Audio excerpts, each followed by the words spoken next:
बिस्मिल्लाहिर्रहमानिर्रहीम। अस्सलाम वालेकुम। मैं हूं गुलफाम चौधरी। आप देख रहे हैं मेरा फेसबुक पेज और यूट्यूब चैनल। आज की वीडियो में हम बात करेंगे डिप्टी स्पीकर की गैर आइनी रूलिंग के हवाले से। पीडीएम की नींदें क्यों उड़ गई हैं और मरीम सफदर क्यों हवास बाख्ता हुई पड़ी हैं।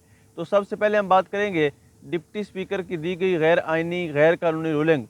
और पाकिस्तान में अगर हम इंसाफ का म्यार चेक करें तो यहाँ पर एक ही तरह के केसेस को दो तरह के रवैयों से निपटाया जाता है। यानी एक केस जब जाता है तो हमारे फाजिल चीफ जस्टिस होते हैं, जज होते हैं, वो उस केस को जल्दी से निपटा देते हैं और शायद डिप्टी स्पीकर को बुलाना भी गवारा नहीं करते।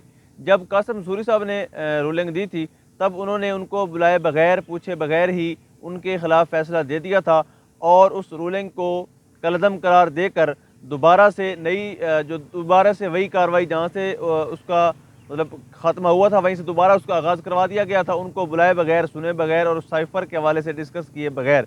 और इमरान खान साहब आज तक सरापा एहतजाज हैं, कुछ साइफ़र के हवाले से उनको बुलाया नहीं गया और सुना नहीं गया, उनको बुलाए बगैर, सुने बगैर फ़ैसला भी सुना दिया गया। लेकिन अगर हम यहाँ पर देखें तो डिप्टी स्पीकर दोस्त मिजारी को यहाँ पर इस्लामाबाद रजिस्ट्री जो लाहौर के अंदर मौजूद है यहाँ भी बुलाया जाता है और सुप्रीम कोर्ट में भी बुलाया गया, लेकिन वो वहाँ पर नहीं गए।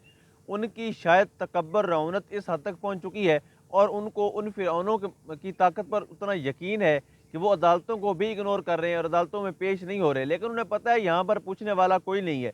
इस मुल्क के अंदर जो है वो अरबों रुपए के मनी लॉन्ड्रिंग के मुलजिम को जो है वो ज़मानतें मिल जाती हैं, बल्कि वज़ीर-ए-आज़म बना दिया जाता है।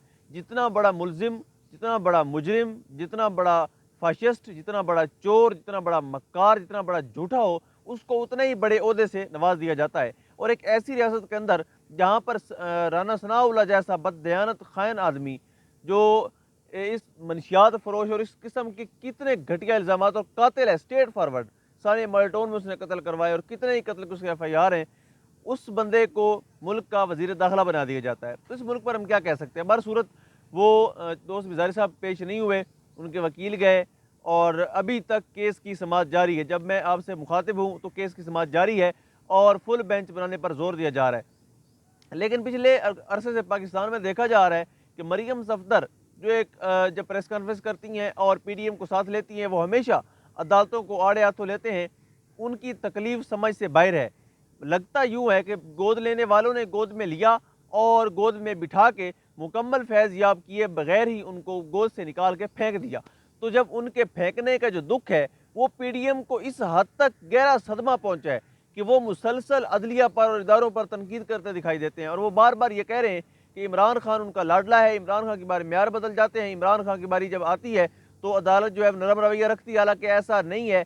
अगर हम माजी देखें तो हमेशा से इनको रिलीफ मिलता आया है। ये वही 3 जजेस हैं जिन्होंने कासिम सूरी की रूलिंग को गैर आइनी करार दिया और ये वही अदालतें हैं जहाँ से मरीम सफदर के वालिद साहब 50 रुपये का स्टाम्प पेपर दे के पाकिस्तान का सबसे बड़ा मुलजिम यहाँ से जो है 50 रुपये के स्टाम्प पेपर पे चला गया और आज तक वापस नहीं आया।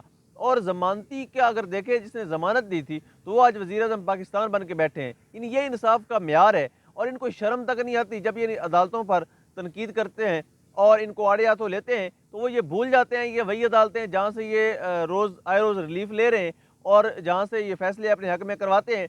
शायद ये फिर किसी जस्टिस क़य्यूम की इंतज़ार में हैं, शायद ये फिर चाहते हैं कि हमारी एक कॉल पर सुप्रीम कोर्ट अपने फैसले सुनाए। शायद उनका मंशूर हमेशा की तरह आज भी वही है कि हम कॉल करें, जो हम कहें फैसले वो हों।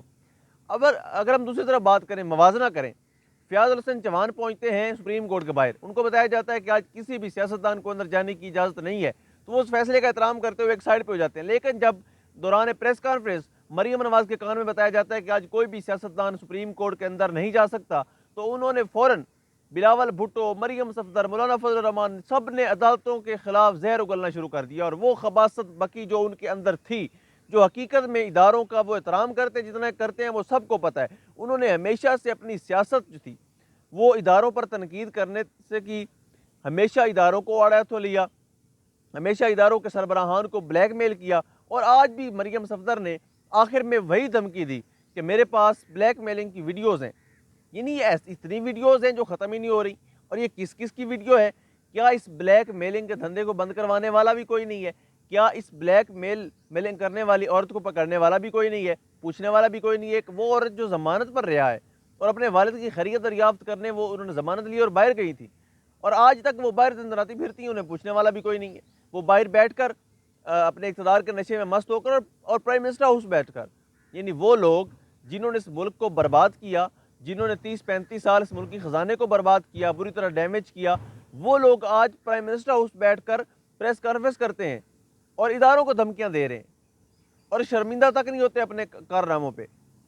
اب وقت آ گیا ہے، اس قوم کو اٹھنا ہوگا، ان اداروں کو ہوش کے ناخن لینے ہوں گے، ان اداروں کو اپنی قدر جو ہے وہ خود کروانی ہوگی اپنے میرٹ پہ دیے گئے فیصلوں کے ذریعے۔